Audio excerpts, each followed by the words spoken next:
చంద్రబాబు నాయుడు గారు పోలవరం నిర్మాణానికి సంబంధించి ప్రతి సోమవారాన్ని పోలవరంగా ప్రకటించి ప్రతి వారం దానికి సంబంధించినటువంటి ప్రగతిని పురోగతిని సమీక్షిస్తానని చెప్పని ప్రకటించడం జరిగింది. 2014లో నూతనంగా తెలుగుదేశం ప్రభుత్వం ఏర్పడిన తర్వాత 3 సంవత్సరాల లోపల పోలవరాన్ని పూర్తి చేస్తానని చెప్పని చంద్రబాబు నాయుడు గారు ప్రకటించడం జరిగింది. 2017 కల్లా పూర్తి చేస్తామని చెప్పారు. ఆ తర్వాత అసెంబ్లీలో కూడా 2017కు పూర్తి చేయలేకపోతున్నాం, 2018కు పూర్తి చేస్తామని చెప్పని మరొకసారి ప్రకటించడం జరిగింది. మరొక అడుగు ముందుకేసి 2019 ఎన్నికల లోపల పోలవరాన్ని పూర్తి చేసి ప్రజల దగ్గరికి వెళ్ళి ఓట్లు అడుగుతాం, అంతే తప్ప పోలవరాన్ని అసంపూర్తిగా వదిలేటువంటి ప్రసక్తే లేదు అని చెప్పని ముఖ్యమంత్రి గారు పదే పదే ప్రకటించడం జరిగింది. అయితే నిన్న ముఖ్యమంత్రి గారు ఒకసారి పోలవరం ప్రాజెక్టుల గురించి సమీక్షించిన తర్వాత 2019 నాటికి కూడా పూర్తి కాదు అని చెప్పి తెలుసుకున్న తర్వాత వాస్తవాలు గ్రహించిన తర్వాత దానికి సంబంధించి 2 రకాలైనటువంటి ప్రకటనలు చేశాడు.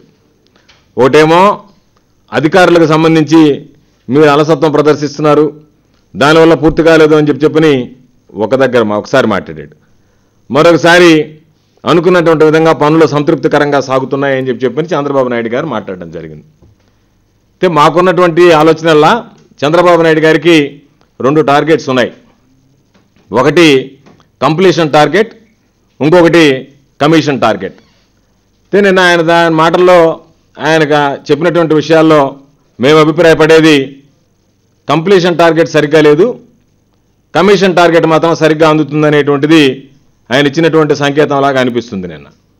ఎందుకంటే ఈరోజు ట్రాన్స్ట్రాయ్కి దానికి సంబంధించినటువంటి సత్తా లేదు, టెక్నికల్ ఎక్స్పర్టైజ్ లేదు, హ్యూమన్ రిసోర్సెస్ లేదు అని చెప్పని ఓ పక్క ఇంజనీరింగ్ అధికారులు చెప్పిన తర్వాత ఈరోజు సబ్ కాంట్రాక్టర్లకు సంబంధించి జాప్యం జరుగుతుంది, నిధులు సరిగా విడుదల చేయడం లేదు, కాబట్టి ఇది అడ్డంకిగా మారింది అని చెప్పని అధికారులు తెలియజేసిన తర్వాత ఈరోజు చూస్తే స్పిల్వేకి సంబంధించినటువంటి కాంక్రీట్ పనులు దాదాపు 25% కూడా పూర్తయినటువంటి పరిస్థితి లేదు.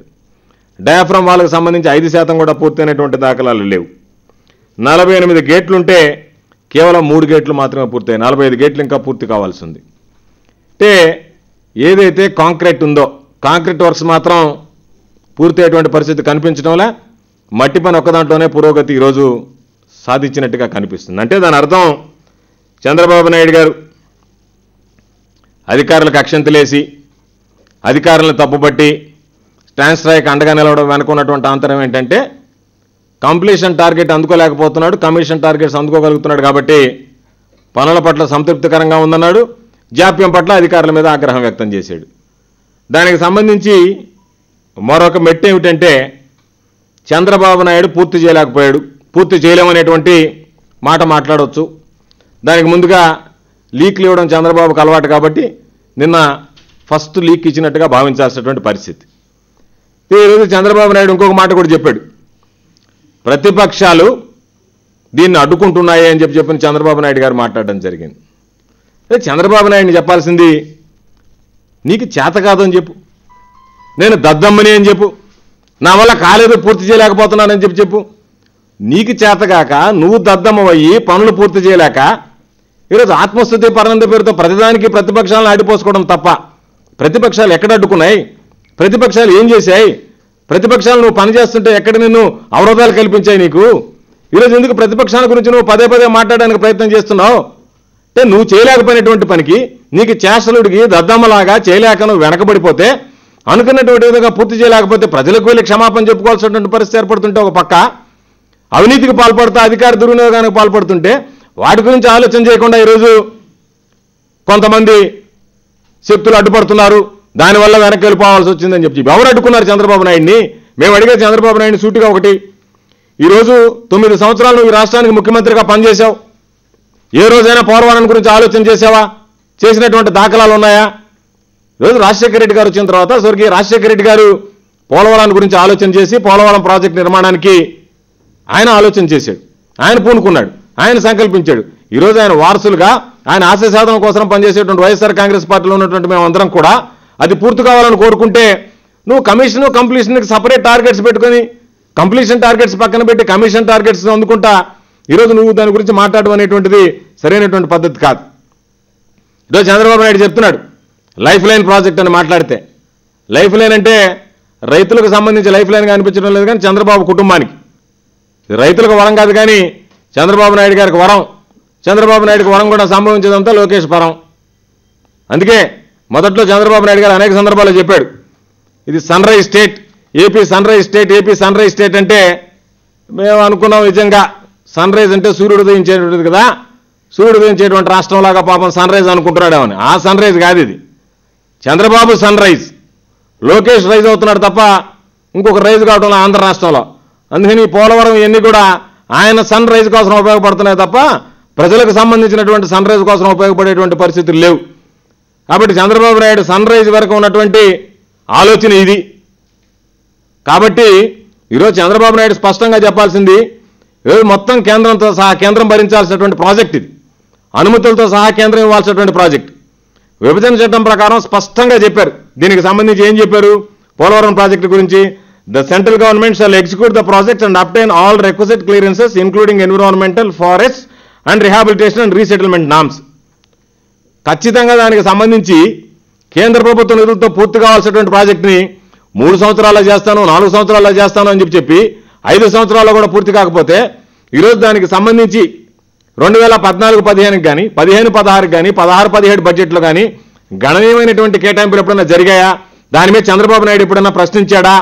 ఈరోజు నువ్వు ప్రత్యేక హోదా తాకట్టు పెట్టావు. సెప్టెంబర్ 7వ తేదీ ఒక ఆలోచన చేసి తీసుకొచ్చావు. సెప్టెంబర్ 7వ తేదీ ప్యాకేజీ ప్రకటన చేయించుకున్నావు. ప్యాకేజీ ప్రకటన చేసుకున్న తర్వాత ఆ రోజు ఏం చెప్పాడు అరుణ్ జైట్లీ గారు? ఆంధ్ర ప్రభుత్వం ఆసక్తిని బట్టి పోలవరం మీకు కేటాయిస్తున్నామని చెప్పాడు. నీ ఆసక్తి ఏంది? కాంట్రాక్టర్లు, కమిషన్లు, ముడుపులు తప్ప ఇంక నీకు దానికి సంబంధించినటువంటి ఇంట్రెస్ట్ ఏముంది చంద్రబాబు నాయుడికి దీని గురించి? ఈరోజు పూర్తి స్థాయిలో కేంద్ర ప్రభుత్వం భరించాల్సినటువంటి దాన్ని ఈరోజు ప్యాకేజీ ప్రకటనలో స్పష్టంగా చెప్పాడు అరుణ్ జైట్లీ గారు. It will provide 100% of the remaining cost of the irrigation component only of the project for the period starting from 1/4/2014 in the extent of the cost of the irrigation component on the date. అంటే package ప్రకటించిన తర్వాత స్పష్టంగా చెప్పాడు ఏమని? 2014 April 1 నాటికి ఇరిగేషన్కి సంబంధించి ఆ component కింద ఎంత ఖర్చులైతే ఉందో ఆ ఖర్చులు మాత్రమే కేంద్ర ప్రభుత్వం భరిస్తుంది. దీనికి సంబంధించి మరలా 2017 ఏప్రిల్ 10న రాజ్యసభలో ఉమాభారతి గారిని అడిగితే స్పష్టంగా చెప్పింది ఇరిగేషన్ కాంపోనెంట్కి సంబంధించి ఎంత మొత్తం అయితే ఉందో 2014 ఏప్రిల్ 1 నాటికి అది మాత్రమే కేంద్ర ప్రభుత్వం భరిస్తుంది అని చెప్పి ఈరోజు కేంద్ర ప్రభుత్వం 2014 ఏప్రిల్ 1 నాటికంటే ఆ రోజుకి 16,000 కోట్లు ఉన్నటువంటి ప్రాజెక్టు ఈరోజు 40,000 కోట్లకు చేరింది. అంటే దాదాపు 24,000 కోట్ల రూపాయల అదనంగా ఈరోజు దాన్ని పెంచినటువంటి ఘనత చంద్రబాబు నాయుడు గారిది. ఈరోజు 150% పెంచి 16,000 ఉన్నటువంటి దాన్ని దాదాపు 40,000 కోట్లకు తీసుకువెళ్ళి కేంద్ర ప్రభుత్వం నేను 16,000 కోట్లే భరిస్తాను అని అంటే మిగతా 24,000 కోట్ల రూపాయలు నీ ముడుపుల కోసం, నీ కమిషన్ల కోసం, నీ అవినీతి కోసం నువ్వు ఇప్పటిమప్పటికి ఆ రేట్లు పెంచి ఆ డబ్బులు వెనక్కి తీసుకుని 1,000 కోట్ల రూపాయలు ఈరోజు నువ్వు నీళ్లలో పిండుకుంటా ఇరిగేషన్ ప్రాజెక్టుల పేరుతో మూట కట్టుకుంటా అవినీతి సంపాదన. ఈరోజు దాన్ని తీసుకొచ్చి ప్రజల మీద వేసేటువంటి హక్కు ఎవరికి ఇచ్చారు? చంద్రబాబు నాయుడు గారికి. చంద్రబాబు నాయుడు అనేక సందర్భాల్లో చెప్పాడు ఆంధ్ర రాష్ట్రం అప్పులు పాలవుతుంది, ఆంధ్ర రాష్ట్రం ఇబ్బంది పడుతుందని. ఆంధ్ర రాష్ట్రం అంటే రాష్ట్ర ప్రభుత్వం కాదు, రాష్ట్ర ప్రజలు అని చెప్పాను. ఈరోజు అవన్నీ పక్కన పెట్టి ఏదైనా సరే వీటి గురించి మాట్లాడటం. ఈరోజు చంద్రబాబు నాయుడు గారికి స్పష్టత ఇవ్వాల. 16,000 కోట్లు వాళ్ళు ఇస్తానంటే 40,000 కోట్ల రూపాయలకు నువ్వు అంచనాలు పెంచుకొని కూర్చొని 24,000 కోట్ల రూపాయల భారం ప్రజల మీద వేస్తున్నావా? ప్రజల మీద వేయడానికి సిద్ధపడ్డావా? నోరు మెదపడం లేదు కాబట్టి పదే ప్యాకేజ్ రోజు చెప్పాడు. మళ్ళా సంవత్సరం తర్వాత నేను రాజ్యసభలో సమాధానం చెప్పింది జలవనరుల శాఖ మంత్రి. దాని మీద నోరు విప్పేటువంటి పరిస్థితి లేదు. దాని మీద ప్రెస్ మీట్లు పెట్టడు, దాని మీద మాట్లాడు. జగన్మోహన్ రెడ్డి గారిని విమర్శించమంటే ఓ 10 మందిని ఉచ్చుకొలుపుతాడు. వాళ్ళు కాకుల్లాగా అరస్తా కుక్కల్లాగా మొరగతా తిరగడం తప్ప ఈరోజు వీటికి సంబంధించినటువంటి అంశం మీద మాట్లాడేటువంటి ధైర్యం ఎందుకు చేయటం లేదు? అంటే నువ్వు 16,000 కోట్లకు ఒప్పందం కుదుర్చుకొని వచ్చి 24,000 కోట్ల రూపాయలు నువ్వు పిండుకుంటా ఆ 24,000 కోట్ల రూపాయల భారం తీసుకొచ్చి ప్రజల మీద వేయాలనేటువంటి ఆలోచన కాదా? దాన్ని స్పష్టం చేయాల్సినటువంటి అవసరం ఉంది కదా. ఈ రోజుకైనా సరే వాళ్ళ దగ్గరికి వెళ్ళి అంచనాలు పెరిగాయి కాబట్టి నేను చేయలేనని చెప్పి వెనక్కించి వాళ్ళ చేత పూర్తి చేయించుతావా, లేదు దాన్ని వాళ్ళ దగ్గర నుంచి తీసుకొచ్చి మొత్తం భారం ఏదైతే ఉందో ఆంధ్ర రాష్ట్ర ప్రజానీకం మీద భారం పడకుండా తీసుకోవాల్సినటువంటి బాధ్యత చంద్రబాబు నాయుడు మీద ఉందా లేదా స్పష్టం చేయాల్సినటువంటి పరిస్థితి. కాబట్టి ఈరోజు పట్టిసీమన్నావు, పట్టిసీమ కొట్టుసీమగా మారింది. దానికి సంబంధించి పోలవరంలో భాగం అని చెప్పి అనేక సందర్భాల్లో ప్రకటన చేయించావు. కేంద్రం నుంచి కూడా నిధులు ఇప్పిస్తామని చెప్పారు. కాగ్ నివేదికలో స్పష్టంగా చెప్పింది, మేము చెప్పిన ఏదైతే మాట్లాడామో పోలవరం పట్టిసీమకు సంబంధించి కాంట్రాక్టర్కి ఆయోచిత లబ్ధి చేకూర్చామని చెప్పంటే కేంద్ర ప్రభుత్వం నువ్వు చేసినటువంటి చర్యను తప్పంట కాదా, కేంద్ర ప్రభుత్వం నిధులు ఇస్తుందని చెప్పి ఏ విధంగా చెప్పగలవు నువ్వు. కాబట్టి నువ్వు ప్రతిపక్ష నాయకుడిగా ఉన్నప్పుడు ట్రాన్స్ఫర్ సంబంధించినటువంటి దాన్ని ఏ విధంగా ఇస్తామని విరుచుకుపడ్డటువంటి వ్యక్తి ఈరోజు ముడుపులు ముట్టేటప్పటికి వాటన్నిటిని మర్చిపోయి ఈరోజు మాకున్నటువంటి అనుమానం వల్ల చంద్రబాబు నాయుడు పోలవరం పూర్తి కాకుండా నీళ్లు ఇవ్వాలని చెప్పాం కాబట్టి పురుషోత్తంపట్నం ఎత్తిపోతల పథకం పేరుతో పట్టసీమలో పిండినట్టుగానే మరో కొట్టుసీమను తీసుకొచ్చి దాంట్లో ఎమకొట్టుడు కొట్టడానికి సిద్ధపడుతున్నావా, ఏదో ఒక విధంగా మామూలుగా నీ ఆలోచన కదా, దానికి ముందస్తుగా నేను లీక్ ఇచ్చావా, ఏదో ఒక దాని మీద స్పష్టత ఉండాల్సినటువంటి అవసరం ఉంది కదా. ఈరోజు స్టీల్ దగ్గర నుంచి, సిమెంట్ దగ్గర నుంచి, కంకర దగ్గర నుంచి, కాంట్రాక్టర్ దగ్గర నుంచి, మెయిన్ కాంట్రాక్టర్ దగ్గర నుంచి, సబ్ కాంట్రాక్టర్ దగ్గర నుంచి ఇప్పుడు ముప్పటిగా ఎక్కడ పడితే అక్కడ పోలవరం పేరుతో దోచుకుంటున్నావు. 150% పనులు పెంచావు. దానికి సంబంధించినటువంటి నీటి ప్రాజెక్టుల పేరుతో నిధులు పెడుతున్నావు. దానికి సంబంధించినటువంటి సమాధానాలు చెప్పేటువంటి పరిస్థితులు లేవు. కాబట్టి ప్రతి సోమవారం సందర్శన సమీక్ష పేరుతో చంద్రబాబు నాయుడు చేస్తున్నటువంటిది ఏంటంటే వారం వారం మామూళ్ళ మీద సమీక్ష చేసుకుంటున్నాడు. ఎంత పని జరిగింది, ఎంత మామూళ్ళు వచ్చాయని. చంద్రబాబు నాయుడు ప్రతి సోమవారం పోలవరంకు పోయేది రౌడీ మామూళ్ళు వస్తువులకి తప్ప రాష్ట్ర ప్రజానీకానికి సంబంధించి రాష్ట్ర రైతాంగ భవిష్యత్తును గురించి ఆలోచన చేసి వాళ్ళకి సంబంధించి పోలవరం పూర్తి చేయాలని కాదు. ఎంత పని అయింది, నాకెంత రౌడీ మామూలు వచ్చింది, ఇంకెంత మిగిలిపోయింది, ఏమన్నా కరెక్ట్గా అనుకున్నట్టుగా జరుగుతుందా, ఏదన్నా తేడా ఉందా నాకు వచ్చేటువంటి మామూళ్ళలో, దానికోసం పోవడం తప్ప ఎక్కడా పోయేటువంటి పరిస్థితి లేదు. కాబట్టి పోలవరం అసంపూర్ణంగా ఉంది, కమిషన్లు మాత్రం సంపూర్ణంగా ముట్టేటువంటి పరిస్థితి ఉంది. కాబట్టి ఈ రోజుకైనా చంద్రబాబు నాయుడుకి మేము చెప్పేది, ఈరోజు ఆత్మస్తుతి పరనంద పేరుతో నువ్వు చేతగాక, నువ్వు చేయలేక, నువ్వు పూర్తి చేసేటువంటి ఆలోచన లేక ఈరోజు దానికి సంబంధించి మరొకరినో అధికారులను నిందించడం, ఇతర పార్టీల మీద దాన్ని మోపడం సరైనటువంటి పద్ధతి కాదు. ఇప్పటికైనా సరే 2019 నాటికి పూర్తి స్థాయిలో కేంద్ర ప్రభుత్వ నిధులతో పూర్తి చేస్తారా లేదా స్పష్టం చేయాల్సినటువంటి పరిస్థితి ఉంది. ఆ విధంగా కాకుండా ఇదే విధంగా ప్రజల్ని మభ్యపెట్టి మోసం చేసి ప్రజాస్వామ్యం ఈ విధంగా దుర్వినియోగపరచడం అనేటువంటిది చంద్రబాబు నాయుడికి తగదు. కాబట్టి రైతులు ఉసిరిపుటికే రుణమాఫీ ఏమీ చేయకుండానే పూర్తి చేశానని మాట్లాడేటువంటి చంద్రబాబు నాయుడు ఏమి చేయకుండానే పోలవరంలో ఎరవ తీసుకొచ్చి పట్టిసీమలో చెప్పాడు. ఒక చెంబుడు నీళ్లు తీసుకొచ్చి పోసి మొత్తం నదుల అనుసంధానం జరిగిపోయింది, కృష్ణా గోదావరి నదుల అనుసంధానం చేసేశాను అన్నాడు. అదేవిధంగా ఈరోజు ఏదో కొద్దిగా నీళ్ళు ఇచ్చి రకరకాలైనటువంటి మాటలతో మభ్య పెట్టడం కాదు, ప్రజలు గమనిస్తున్నారు. కాబట్టి ఈరోజు నీ కమిషన్ టార్గెట్ను పక్కన పెట్టి కంప్లీషన్ టార్గెట్ని తీసుకుని ఏదైతే కేంద్ర ప్రభుత్వం భరించాల్సినటువంటి ఏముందో పూర్తి స్థాయిలో విభజన చట్టం ప్రకారం కేంద్ర ప్రభుత్వం నుంచి నిధులు సాధించి సమకూర్చి దీన్ని అనుకున్న సమయంలో పూర్తి చేయాల్సినటువంటి బాధ్యత చంద్రబాబు మీద ఉంది. దాన్ని విస్మరించి ఈరోజు అధికారుల మీద నింద వేయడం, ప్రతిపక్షాలను విమర్శించడం తగదు అని చెప్పి చంద్రబాబు నాయుడు గారికి ఈ సందర్భంగా హితవు చెప్తున్నాం. చెప్తున్నాడు. కానీ నిన్నేమంటున్నాడు, ఈరోజు చూసేటువంటి పనులు చూస్తే 5% పూర్తి కాకుండా, గేట్లు పూర్తి కాకుండా గ్రావిటీ తప్పాలని అదే చెప్పేది. ఓ చెమ్ము నీళ్లు తీసుకొచ్చి దీంట్లో పోసినట్టుగా రేపు పురుషోత్తంపట్నం ఎత్తిపోతల పథకం వచ్చి నీళ్ళు ఇచ్చానంటాడు. ఏదో ఒక విధంగా నీళ్ళు ఇచ్చాను, అదే కదా ముఖ్యమైనది కాదు కదా. పోలవరాన్ని ఫుల్ ప్లెడ్జెడ్గా పూర్తి చేసి చంద్రబాబు నాయుడికి ధైర్యం ఉంటే 2018 నాటికి ఉమా చంద్రబాబు నాయుడు చెప్పడం కాదు. నిన్నటి సంకేతం ఏంటంటే ముందుగా ఒక లీక్ వదిలిపెట్టాడు.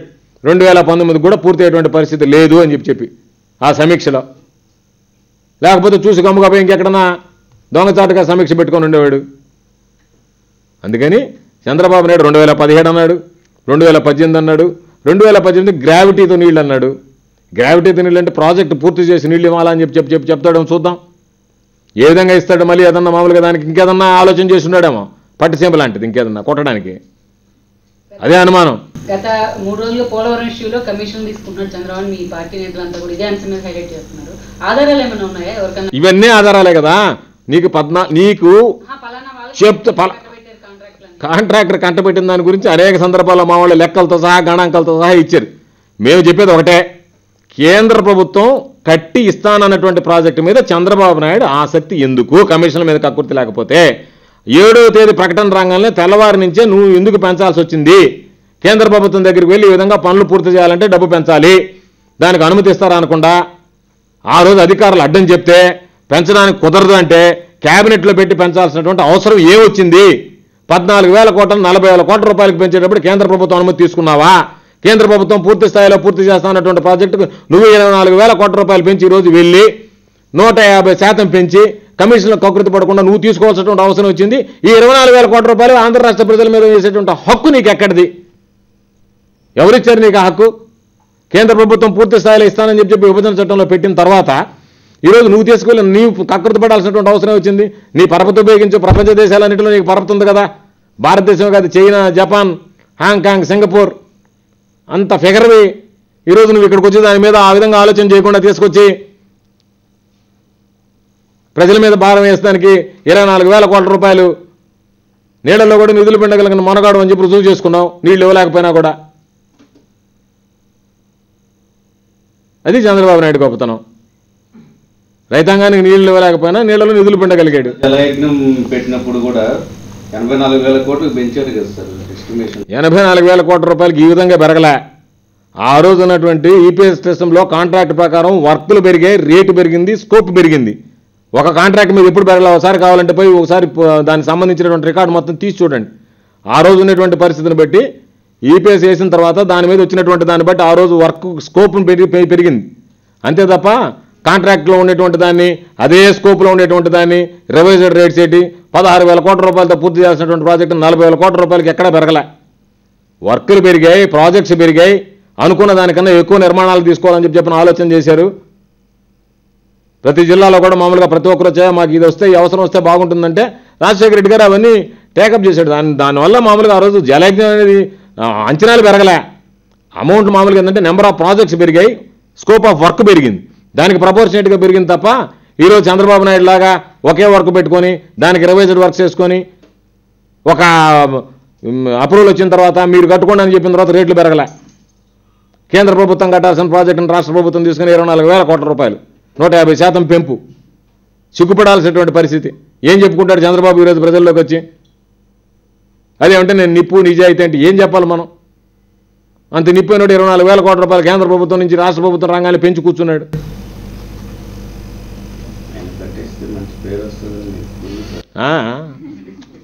ఆయన కడితే మాకేం ఇబ్బందులే, కట్టమనే చెప్తున్నాం, మేము కూడా పూర్తి చేయమనే చెప్తున్నాం. ఆ పూర్తి చేయలేకనే కదా అధికారుల మీద ప్రతిపక్షాల మీద. అసలు ప్రతిపక్షాలు ఏం చేసేటువంటి చెప్పను, ఏం చేసే పలాంది ఏమైనా ఆపారా? చంద్రబాబు నాయుడు అడ్డుకున్నారా? ఆయన హెలికాప్టర్కి ఏమైనా అడ్డం పడుకున్నారా? ఏదో కారణం చెప్పాలి కదా. నా హెలికాప్టర్కి అడ్డం పడుకున్నారు, లేదా ఆయన సూట్ కేసు ఏమైనా పెరుక్కున్నారా? అడ్డపడడం అంటే ఏంది? అయ్యో వీళ్ళు నా అవినీతిని అంతా బయటకు వేస్తున్నారు కాబట్టి అది లేకపోతే పని జరగదు. ఎందుకంటే 2 టార్గెట్లు ఉన్నాయి కదా, commission target, completion target. Completion target కావాలంటే ముందు కమిషన్ టార్గెట్ పూర్తి కావాలి కదా.